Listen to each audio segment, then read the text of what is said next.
नमस्ते, welcome and welcome back. अगर आपको लग रहा है कि इस लड़की के अंदर इतना एनर्जी है, honestly this is around 4 o'clock in the morning. You know कि मेरे पास बहुत सारे स्ट्रे डॉग्स है, घर पे भी डॉग्स है। और फिलहाल मेरी एक बच्ची को ऐसा हुआ है कि कोई रिक्शा या फिर साइकिल उसके दोनों पैरों के ऊपर चला गया है, जो बिहाइंड लेग्स है उनके ऊपर से चला गया है। सो उसको प्लास्टर करके अभी घर पे ही है वो। टू बी ऑनेस्ट, मेरा स्लिप साइकिल कंप्लीटली डिस्ट्रॉयड। आज के वीडियो में मैं बात करने वाली हूँ मैं कैसे मेरा हेयर को रीग्रो कर पाई हूँ। अगर आप मुझे 2 साल से फॉलो कर रहे हैं, लास्ट 2 साल से, आपको पता होगा कि इस लड़की का हेयर का कंडीशन बहुत ही खराब था, बहुत हद तक खराब था। So before that I had 33 inches of very healthy long hair. Actually 33 inch का जो लेंथ है वो मैं मेंटेन करती थी क्योंकि वो मेरे लिए मेंटेनेबल था। उसके बाद मेरा हेयर लॉस, मैं थोड़ा सा बैकग्राउंड दे दूं, एक्चुअली हुआ था extreme calorie restriction and extreme weight loss की वजह से। मेरा पहले वेट था 69 kg, वो धीरे धीरे कम होता गया अराउंड 52, 54। फिर मैं और कम करने की कोशिश की, 50, 49 ऐसे। फिर ऐसा होता है कि आप इन सारी चीजों पे अगर प्रोग्रेस देखना स्टार्ट कर दिए हो तो मुश्किल होता है रुकना। I am not ashamed to admit that I was addicted to it. So और मैं अपने वेट लॉस को करने की कोशिश की और वो एक्चुअली अराउंड 44.5, 44.8 पे आके रुक गया था। That was not the ideal weight range. My height is 5 feet 2 inches। मेरा आइडियल वेट रेंज है अराउंड 48, 49 kg टू 55, 56 kg। अगर आपका बॉडी एक्सट्रीम कैलोरी रेस्ट्रिक्शन पे जा रहा है तो वो एनर्जी कट करने की कोशिश करेगा और वो सबसे पहले दिखेगा आपके हेयर्स और नेल्स पे, brittle nails, extreme hair loss. अगर आपका प्रॉब्लम है telogen effluvium related hair loss, जो कि स्ट्रेस रिलेटेड हेयर लॉस होता है, अगर आपका बॉडी एक्सट्रीम स्ट्रेस पे जा रहा है for a prolong period of time, आपके हेयर पे वो शो होगा। और telogen effluvium related hair loss actually 6 months तक, कभी कभी 1 साल तक लास्ट करता है। जब तक वो जो स्ट्रेस है वो नहीं जाएगा तब तक तो लास्ट करेगा, उसके बाद भी 6 महीना लास्ट कर जाता है। आपका बॉडी जब रिकवर होता है, जो वो टाइम लेता है, तब तक ये लास्ट करता है। फिर धीरे धीरे अगर वो स्ट्रेस चला जाता है, आपका बॉडी न्यूट्रिएंट्स गेन करना स्टार्ट होता है, तो धीरे धीरे रिजल्ट दिखना स्टार्ट हो जाता है। गाइस, एक बात बोल दूं, स्किन केयर पे फिर भी आपको रिजल्ट दिखेगा 1 महीने में, 2 महीने में, बट हेयर आपको 6 महीने से 1 साल लेगा थोड़ा सा अच्छा रिजल्ट दिखाने में। ऑनेस्टली ये आपको पेशेंट होना सिखा देगा। ये वीडियो बहुत लंबा होने वाला है। प्लीज एक cup green tea, spearmint tea, chamomile tea, whatever you like, please don't take chamomile tea, you might gonna fall asleep। So whatever tea you like लीजिए, बैठिए, इस वीडियो को देखिए। मेरा स्कैल्प है बहुत ऑयली, मेरा स्ट्रैंड्स है बहुत ड्राई, मेरा स्कैल्प में बिल्डअप्स हो जाता था बहुत इजीली, इची स्कैल्प, डैंड्रफ्स, बहुत प्रॉब्लम्स था। काफी मुश्किल है मेरे टाइप का हेयर को हैंडल करना। I have very fine hair actually, and to be honest I am not genetically blessed with my hair. My mother line has really good quality hair, really good, and my father line has very bad quality of hair. Okay, most of them has female pattern baldness or male pattern baldness. So to be honest, I don't know, I am probably standing in between that, my mother line, my father line. Okay, कैसे regain किया? पहले तो dermatologist के पास गई तो supplements उन्होंने suggest किया, क्योंकि मेरे बॉडी में एक्सट्रीमली डेफिशिएंसीज था। क्या? Extreme low vitamin D level, okay, iron deficiency, vitamin B complex का कुछ डेफिशिएंसीज। तो इन सब चीजों को पता करने के लिए आपको डॉक्टर के पास जाना है, डर्मेटोलॉजिस्ट के पास जाना है, अपना ब्लड वर्क करवाना है, एंड देन सप्लीमेंट्स लेना है। ऐसे ब्लाइंडली सप्लीमेंट्स मत लीजिए। सप्लीमेंट्स मैं क्या ली थी उसके ऊपर डिटेल वीडियो है, तो इस वीडियो में मैं और ज्यादा बकबक नहीं करना चाहती हूँ। I gonna link the video in the description box below, please check that out. फिर डर्मेटोलॉजिस्ट ने एक हेयर सीरम सजेस्ट की। टू बी ऑनेस्ट, मैं उनको पहले डिस्क्लेमर दे दी थी, I don't want to use minoxidil, rather उन्होंने मुझे कुछ और एक हेयर सीरम सजेस्ट की। This one is the Bontress pro hair serum. I finish this bottle only, and actually जो serum actually I swear by this is the ordinary multipeptide hair serum. मैं 2 bottle इसका finish की हूँ and this is the one almost half there left.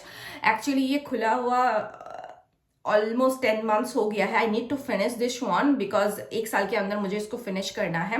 बीच में मैं 10 महीने से कोई हेयर सिरम कुछ भी नहीं यूज कर रही थी because I was not losing any hair. Why need to bother to take care of your scalp.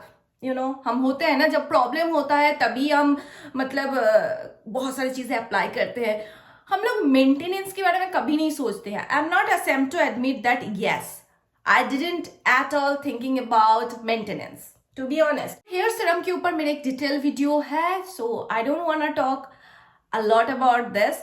But yeah, मेरे पास, मैं ढूंढ रही थी तो मिल गया. एक और खरीदा हुआ है ये Bontress Pro Hair Serum.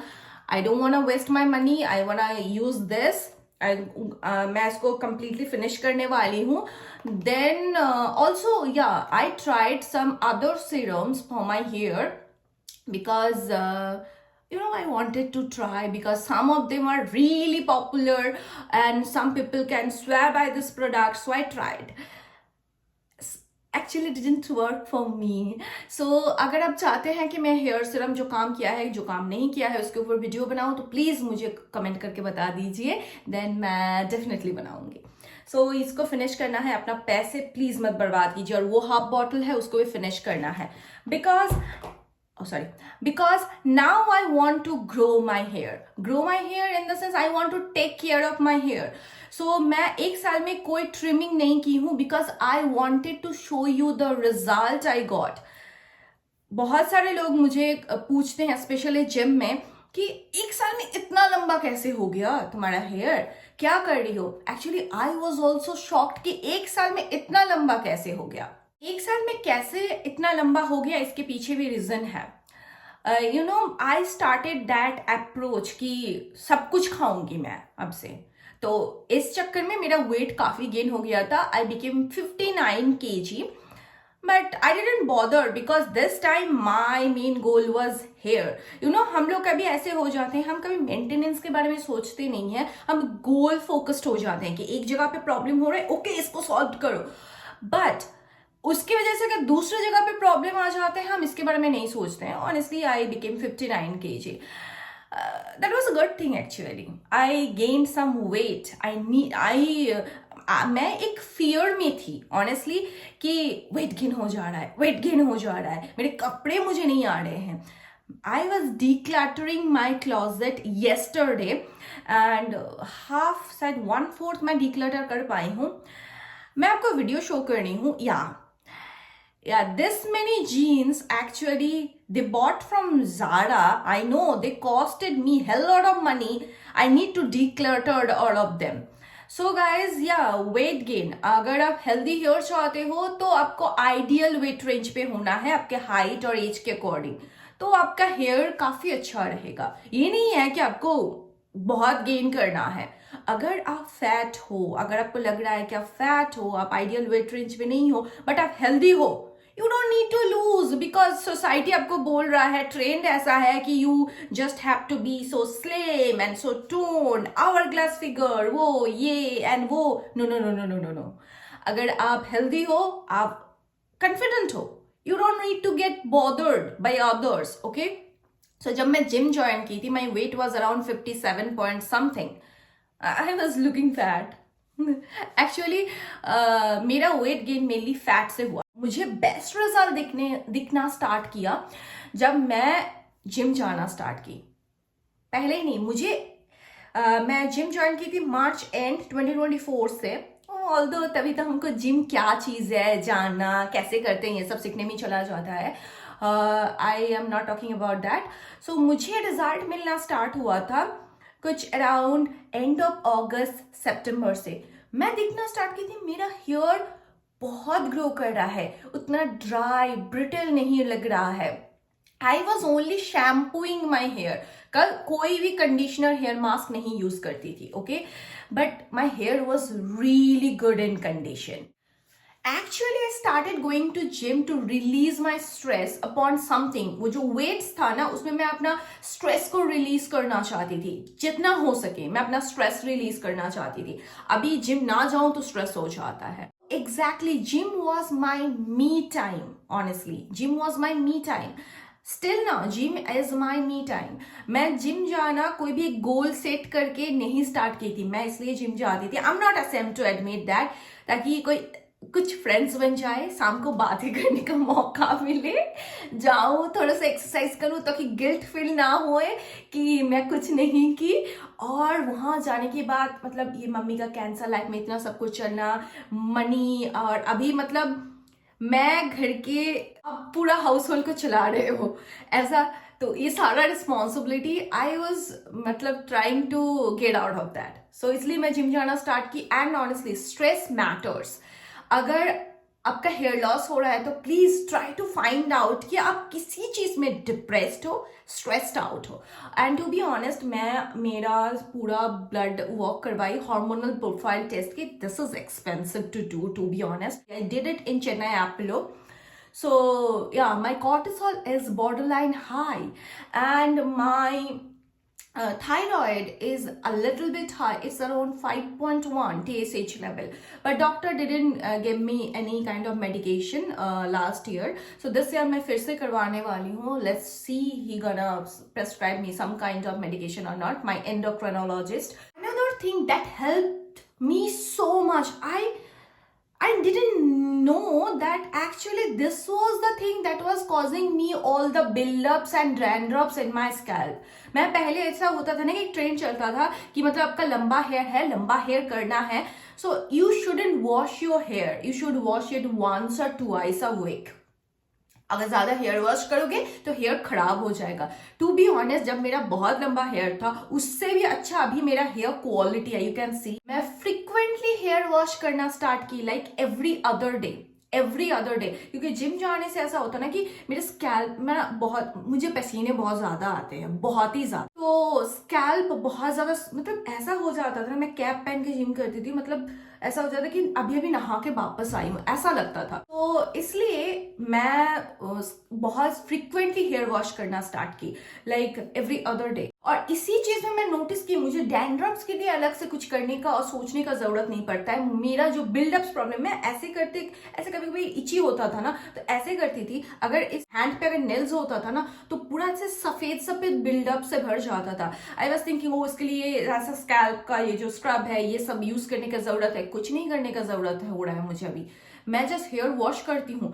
And ऐसा होता है कि शैम्पू करने के बाद कभी कभी मैं 2 बार करके कर लेती हूँ, डबल वॉश करती हूँ, तो उससे जो बिल्डअप्स हो जाते हैं वो निकल जाते हैं। अलग से कोई शैम्पू उसके लिए नो बिल्कुल नहीं, क्योंकि मैं कोई भी मैं अपने हेयर को केमिकली ट्रीट नहीं करती हूँ। फर्स्ट ऑफ ऑल, मैं कोई भी हीट नहीं यूज करती हूँ, नॉट एट ऑल। मैं फ्लैट आयरन से मैं अपने हेयर को स्ट्रेट नहीं करती हूँ, कुछ भी नहीं। कोई भी सिरम यूज करती हूँ ऐसे लेंस पे, नो, अभी तक तो कोई नहीं। स्पा करती हूँ, पार्लर जाके नेवर, कभी नहीं की हूँ। एंड या bleach, colour, no, nothing at all. मैं कुछ नहीं करती हूँ अपने हेयर के लिए, कुछ नहीं। फिलहाल लास्ट 10 महीने से बस शैम्पू एंड एक हेयर मास्क को एज अ कंडीशनर यूज की हूँ। जो मिनिमलिस्ट का हेयर शैम्पू है वो मैं स्टार्ट की थी अराउंड एंड ऑफ मार्च 2024 और अप्रैल। I didn't remember, to be honest, I forgot actually, I didn't remember, but मुझे बेस्ट रिजल्ट दिखना स्टार्ट हुआ था अराउंड एंड ऑफ अगस्त। या मेरा hair fall almost completely stop हो गया था। इतना कम हेयर मुझे नहीं पता, बिफोर 7th ग्रेड ऐसे इतना कम हेयर फॉल होता था। उसके बाद से इससे ज्यादा हेयर फॉल होता था, मतलब अभी 4-5 मुश्किल से हेयर फॉल होता है, कभी कभी 7-8 होता है अगर मैं हेयर को काफी टाइटली ऐसे पॉनीटेल करूँ या फिर तो। अनदर थिंग, जब मैं हेयर वॉश करती हूँ कितना होता है, 10-15, नहीं और कुछ नहीं। और ऑनेस्टली मैं कोई हेयर ऑयलिंग नहीं की थी लास्ट 10 महीने से, बस शैम्पू एंड कंडीशनर और डाइट पे और एक्सरसाइज पे फोकस की थी। और या कभी कभी मेरा हेयर लेंथ अगर बहुत ड्राई हो जाता था, मतलब ऐसा लगता था कि बहुत ही ड्राई एंड लाइफलेस लग रहा है, तो मैं मिनिमलिस्ट का ये मैलिक बॉन्ड रिपेयर ट्रीटमेंट ये 5% ये लगाती हूँ। 1 घंटा रखना है, वॉश कर देना, जब याद आता है, जब मुझे लगता है कि एक्स्ट्रा केयर करना है तब लगाती हूँ। To be honest, I am not that disciplined person for all these things. Also मेरा मम्मी उठ गई है तो थोड़ा बहुत आपको बैकग्राउंड में नॉइज सुनाई देगा, तो please don't mind. Also I started applying henna again from end of January 2025 and आजकल मैं रेडीमेड हेना यूज कर रही हूँ। कौन बनाएगा एंड इतना सारा हर्ब्स ऐड करेगा। अभी एक बहुत अच्छा रेडीमेड हेना मुझे मार्केट में मिल गया है, तो उसका वीडियो में मैं डिटेल में अपलोड की हूँ। To be honest, I am growing my hair, I am growing everywhere, you can see I am growing everywhere. ये सारा एरियाज बहुत खाली हुआ करता था। मैं आपको स्क्रीन पे थोड़ा बहुत पिक्चर्स दे रही हूँ तो आपको पता चलेगा। ऐसा नहीं है कि मैं झूठ बोल रही हूँ। एंड अगर आप मेरे 1 साल पहले के हेयर का वीडियोस देखेंगे तो आपको पता चलेगा my hair was not this condition. And guys, to be honest, hair के लिए उतना कुछ करने का जरूरत नहीं पड़ता है। जस्ट आपको अपने डाइट पे फोकस करना है, एक्सरसाइज, और एक प्रोडक्ट अगर अच्छे से काम कर रहा है ना तो please stick to that. You shouldn't change your products like ओ अच्छा इनके लिए ये काम कर रहा है तो आई शुड ट्राई दैट, इनके लिए ये काम कर रहा है तो I should try that. No, honestly minimalist का जो ये शैम्पू है, I didn't expected much from it, but yeah, it is a good sulfate free shampoo, so I thought okay, let's try this because I have very dry hair and I just wanted some mild shampoo because before that जब मैं मेरा hair को थोड़ा बहुत मतलब बहुत hair loss हो रहा था और डर्माटोलॉजिस्ट सप्लीमेंटेशन कर रही थी और जो हेयर सीरम है उनको लगा रही थी, तब मैं बेबी शैम्पू यूज कर रही थी। जॉनसन बेबी का शैम्पू है because I couldn't find anything milder than this. So और ये बहुत अफोर्डेबल था बिकॉज अभी मेरा मोटो है लाइफ का कि जितना हो सके उतना बजट में रहो, क्योंकि ज्यादा से ज्यादा पैसा मैं सेव कर पाऊंगी उतना मैं मेरे मम्मी के ट्रीटमेंट पे इन्वेस्ट कर पाऊंगी। सॉरी, मेरे काम वाली दीदी आ गई, so I need to finish this video. अगर आपको ये वीडियो अच्छा लगा है तो प्लीज एक लाइक कर देना, अब वीडियो करना मुश्किल है। सो फिर मिलते हैं मेरे नेक्स्ट वीडियो में, तब तक के लिए bye bye, stay safe, stay healthy and I love you all. Please subscribe कर लीजिए। कोशिश करूंगी 1 से 2 वीडियो हर वीक अपलोड करने की, कोई जेन्युइन टॉपिक मुझे मिल जाए तो। So that's it, bye bye, love you all.